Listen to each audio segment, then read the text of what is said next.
देवताओं का पलायन। इंद्र आदि के पूछने पर बृहस्पति का रुद्रदेव की अजेयता बताना, वीरभद्र का देवताओं के युद्ध के लिए ललकारना, श्री विष्णु और वीरभद्र की बातचीत तथा विष्णु आदि को अपने लोक में जाना एवं दक्ष और यज्ञ का विनाश करके वीरभद्र का कैलाश को लौटना। ब्रह्मा जी कहते हैं, नारद, उस समय देवताओं के साथ शिव गणों का घोर युद्ध आरंभ हो गया। उसमें सारे देवता पराजित होकर भागने लगे। वे एक दूसरे का साथ छोड़कर स्वर्गलोक में चले गए। उस समय केवल महाबली इंद्र आदि लोकपाल ही उस दारुण संग्राम में धैर्य धारण करके उत्सुकता पूर्वक खड़े रहे।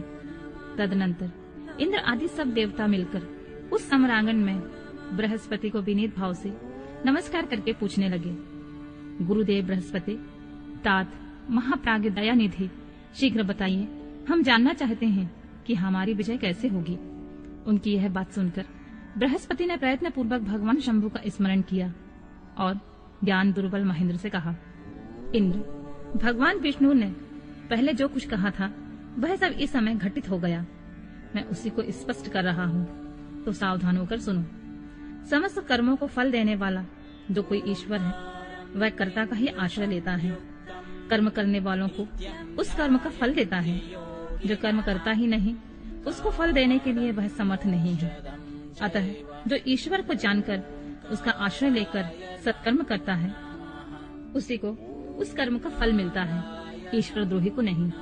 न मंत्र, न औषधियाँ, न समस्त अभिचारिकी कर्म, न लौकिक पुरुष, न कर्म, न वेद, न पूर्व, न उत्तर मीमांसा तथा न नाना वेदों से युक्त अन्य शास्त्र ही ईश्वर को जानने में समर्थ होते हैं। ऐसा प्राचीन विद्वानों का कथन है।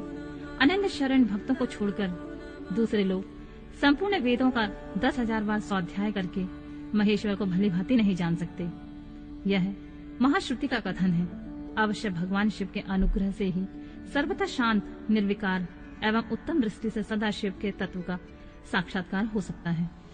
सुरेश्वर, क्या कर्तव्य है और क्या अकर्तव्य, इसका विवेचन करना अभीष्ट होने पर मैं जो इसमें सिद्धि का उत्तम अंश है उसी का प्रतिपादन करूंगा। तुम अपने हित के लिए उसे ध्यान देकर सुनो।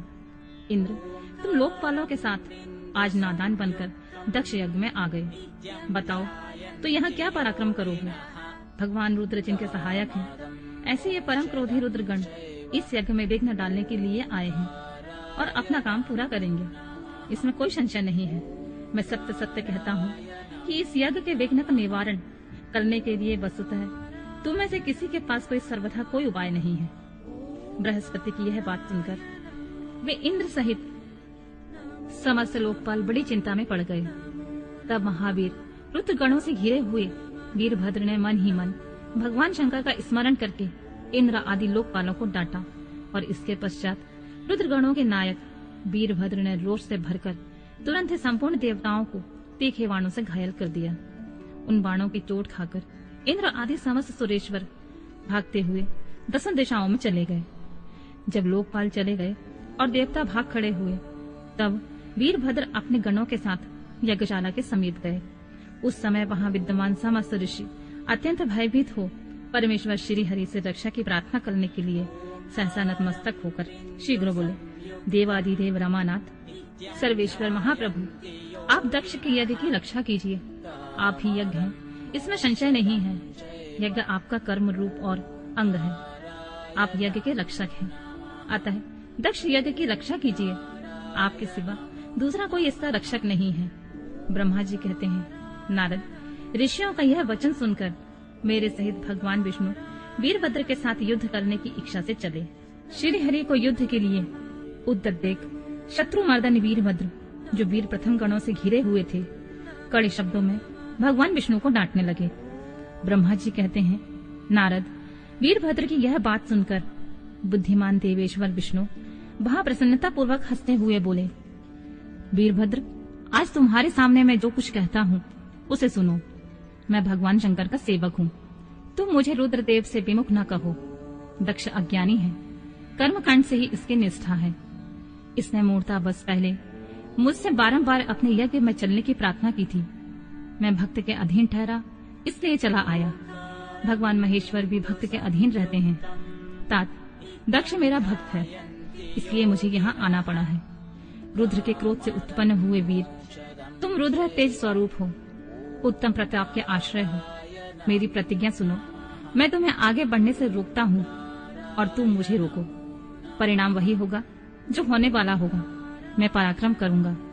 ब्रह्मा जी कहते हैं, नारद, भगवान विष्णु के ऐसा कहने पर महाभाऊ वीरभद्र हंसकर बोला, आप मेरे प्रभु के प्रिय भक्त हैं। यह जानकर मुझे बड़ी प्रसन्नता हुई है। इतना कहकर गणनायक वीरभद्र हंस पड़ा और विनय से नतमस्तक होकर बड़ी प्रसन्नता के साथ श्री विष्णुदेव से कहने लगा, महाप्रभु, मैंने आपके भाव की परीक्षा के लिए कड़ी बातें कही थी। अब इस समय यथार्थ बात कहता हूँ, तो सावधान होकर सुनो। हरे, जैसे शिव हैं वैसे आप हैं, जैसे आप हैं वैसे शिव हैं, ऐसा वेद कहते हैं। और वेदों का यह कथन शिव की आज्ञा के अनुसार ही है। रमानाथ, भगवान शिव की आज्ञा से हम सब लोग उनके सेवक ही हैं। तथापि जो मैंने बात कही है, इस बात विवाद के अवसर के अनुरूप ही है। आप मेरी हर बात को आपके प्रति आदर के भाव से ही कही गई समझिए। ब्रह्मा जी कहते हैं, वीरभद्र का यह वचन सुनकर भगवान श्री हरि हंस पड़े और उनके लिए हितकर वचन बोले। श्री विष्णु ने कहा, महावीर, तुम मेरे साथ निशंक होकर युद्ध करो। तुम्हारे अस्त्रों से शरीर के भर जाने पर मैं अपने आश्रम को जाऊंगा। ब्रह्मा जी कहते हैं, ऐसा कहकर भगवान विष्णु चुप हो गए और युद्ध के लिए कमर कसकर डट गए। महाबली वीरभद्र भी अपने गणों के साथ युद्ध के लिए तैयार हो गए। नारद, तदनंतर भगवान विष्णु और वीरभद्र में घोर युद्ध हुआ। अंत में वीरभद्र ने भगवान विष्णु के चक्र को स्तंभित कर दिया और शांग धनुष के 3 टुकड़े कर डाले। तब मेरे द्वारा एवं सरस्वती के द्वारा बोधित हुए श्री विष्णु ने उस महान गणनायक वीरभद्र को असहा तेज से संपन्न जानकर वहां से अंतर्ध्यान होने का विचार किया। दूसरे देवता भी यह जान गए कि सती के प्रति जो अन्याय हुआ है उसी का यह स्वाभाविक परिणाम है। दूसरे के लिए इस संकट का सामना करना अत्यंत कठिन है। यह जानकर वे सब देवता अपने सेवकों के साथ स्वतंत्र सर्वेश्वर शिव का स्मरण करके अपने अपने लोकों में चले गए। मैं भी पुत्र के दुख से पीड़ित हो सत्यलोक में चला आया और अत्यंत दुख से आतुर होकर सोचने लगा कि अब मुझे क्या करना चाहिए।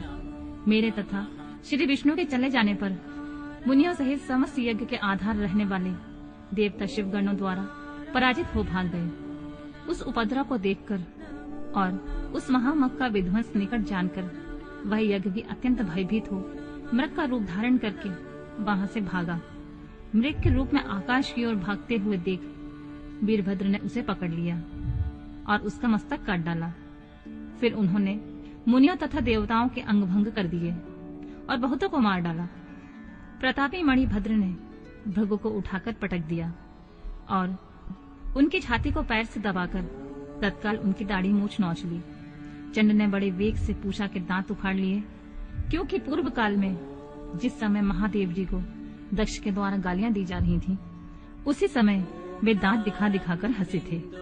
नंदी ने भृग को रोषपूर्वक पृथ्वी पर दे मारा और उनकी दोनों आंखें निकाल ली, क्योंकि जब दक्ष शिव जी को श्राप दे रहे थे उस समय वे आंखों के संकेत से अपना अनुमोदन सूचित कर रहे थे। वहां रुद्रगण नायकों ने स्वधा, स्वाहा और दक्षिणा देवियों की बड़ी विडंबना की। वहां जो मंत्र तंत्र तथा दूसरे लोग थे उनका भी बहुत तिरस्कार किया। ब्रह्मापुत्र दक्ष भय के मारे अंतर्वेदी के भीतर छिप गए। वीरभद्र उनका पता लगाकर उन्हें बलपूर्वक पकड़ लाए। फिर उनके दोनों गाल पकड़कर उन्होंने उनके मस्तक पर तलवार से आघात किया, परंतु योग के प्रभाव से दक्ष का सिर अभेद हो गया था, इसलिए कट नहीं सका। जब वीरभद्र को ज्ञात हुआ कि संपूर्ण अस्त्र शस्त्रों से इनके मस्तक का भेदन नहीं हो सकता है, तब उन्होंने दक्ष की छाती पर पैर रखकर दबाया और दोनों हाथों से गर्दन मरोड़ तोड़ डाली। फिर शिवद्रोही दुष्ट दक्ष के उस सिर को गणनायक वीरभद्र ने अग्निकुंड में डाल दी।